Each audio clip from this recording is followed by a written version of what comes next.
Je vous propose un petit tour d'horizon des documents dont vous avez accès pour les membres donc d'exploration professionnelle. Alors vous avez accès donc aux 10 émotions et leurs questionnements. Donc, alors il y a plusieurs documents dont vous pouvez vous servir pour nommer des événements émotionnels qui vous arrivent. Alors je vous ai dit que bon, c'est important de nommer, hein, on a vu les raisons. Alors du coup, vous pouvez rentrer de plusieurs manières. Vous pouvez rentrer par l'émotion ou vous pouvez rentrer par les actions. Alors si vous rentrez par les émotions, c'est-à-dire vous choisissez votre façon de commencer, c'est par l'émotion. Donc vous essayez de nommer une émotion.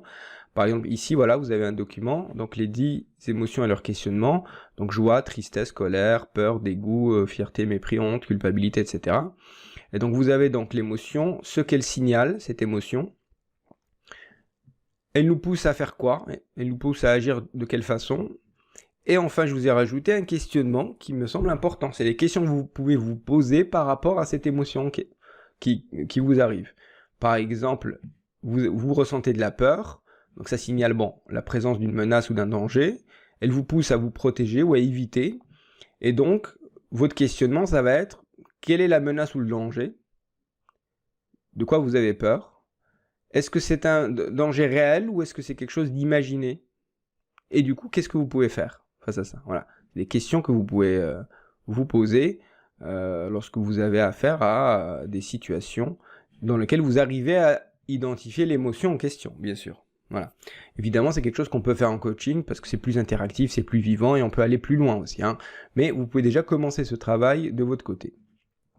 Alors, un deuxième document, alors ça c'est un document que j'ai extrait voilà, d'un livre sur la psychologie et la motivation, que j'ai modifié, il y a 2-3 choses que j'ai modifiées, j'ai rajouté aussi le questionnement qui n'était pas hein, dans le bouquin, puisqu'en fait c'est des recherches qui sont plutôt dans l'expérimental, or comme vous le savez, et vous m'avez déjà peut-être entendu sur ça, je suis plutôt un tenant des sciences humaines, et notamment de la clinique, non pas de l'expérimental, puisque mon objectif c'est de produire des savoirs qui aident à l'action, hein. Alors que la recherche scientifique cherche plutôt à expliquer, non pas forcément à l'action. Donc bon, je rentre pas dans ces débats épistémologiques. Alors donc ça c'est premier document. Deuxième document, 19 émotions et leur explication. Alors là, on élargit un peu plus nos émotions avec des éléments explicatifs. Donc vous avez donc les 7 émotions de base, peur, colère, dégoût, mépris, tristesse, joie, intérêt. Vous avez ensuite les 5 émotions liées à la conscience de soi, honte, culpabilité, embarras, fierté, triomphe. Et enfin, cette émotion complexe, donc jalousie, gratitude, regret, espoir, joie du malheur des autres et empathie et compassion. Voilà. Et pour chacune de ces émotions, vous avez donc l'action. À quoi vous êtes poussé lorsque vous ressentez ça? Par exemple, si on reprend la peur, donc ça vous pousse à fuir ou à vous protéger. Voilà.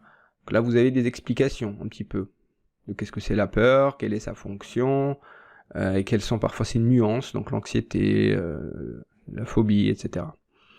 Donc du coup, entre ce document-là et celui d'en haut, bon, vous avez pas mal d'éléments pour déjà commencer à réfléchir un petit peu, à faire des distinctions entre les émotions, à comprendre leur sens et à vous questionner par rapport à ça. Ensuite, j'ai rajouté un autre document qui me paraît intéressant parce que cette fois-ci, vous entrez par l'action et non plus par l'émotion.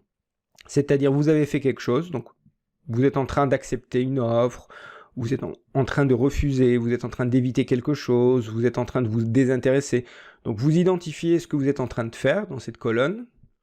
Du coup, ça va vous dire quel type de relation vous êtes en train d'instaurer avec l'objet ou la personne, hein. Quand je dis objet, c'est quand vous êtes en train d'accepter, vous pouvez être en train d'accepter une proposition, vous pouvez être aussi en train d'accepter une personne, hein, je veux dire, ça peut être différentes choses.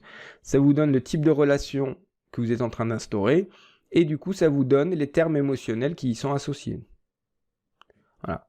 Si vous êtes en train de vous désintéresser, donc ça veut dire que vous êtes pas en train de chercher d'informations sur ce sujet-là. Donc, voilà, vous ressentez quelque chose de l'ordre du détachement, de la froideur. Voilà. Si vous êtes en train, au contraire, non pas de vous intéresser, mais de vous intéresser, ça sera le contraire, hein. Donc, vous facilitez l'interaction, voilà, il y a une forme d'intérêt. Voilà. Si vous êtes en train d'essayer de vous soumettre à quelque chose, donc vous suivez le désir d'autrui, donc il y a quelque chose de l'ordre de la timidité, du respect, de la peur ou de l'admiration. Donc à vous de différencier. Est-ce que c'est de la peur, de l'admiration, du respect? Quand j'accepte par exemple quelque chose, quand je me soumets à certaines règles, est-ce que je le fais par respect des règles? Est-ce que je le fais par peur des représailles? Ou est-ce que je le fais par admiration? Donc là aussi, on a tout intérêt à trouver les termes qui correspondent et du coup aller rechercher dans les documents au-dessus la signification et enfin le questionnement que vous pouvez avoir par rapport à ça. Voilà, je pense que donc ces documents peuvent vous aider. Donc j'ai essayé de compiler un petit peu différentes recherches. Alors le dernier c'est donc la recherche de Cherkasov et Fridja en 2014, donc ils ont écrit sur les émotions. Voilà, donc j'ai extrait de là, cette fois-ci sans rien changer, j'ai rajouté juste l'exercice que vous pouvez faire, par exemple nommer l'émotion, le sentiment, chercher le type de relation, donc la deuxième colonne, et enfin se questionner par rapport à ça. Voilà, donc ça peut être quelque chose de bon à faire. Voilà, bonne donc lecture, bon travail par rapport à ça, essayez d'en faire aussi régulièrement que possible. L'idéal c'est que tous les jours, il vaut mieux analyser qu'une seule émotion par jour, mais au moins le faire tous les jours, ça vous crée une habitude et ça va développer vos compétences émotionnelles par rapport à ça. Voilà, pour ceux qui sont en coaching, bon, bah, c'est quelque chose probablement qu'on travaille déjà en situation. Pour ceux qui ne sont pas encore en coaching, bah, je vous invite aussi à le faire, hein, à raconter une situation et à vouloir éclairer un petit peu les aspects émotionnels qui sont liés à ça.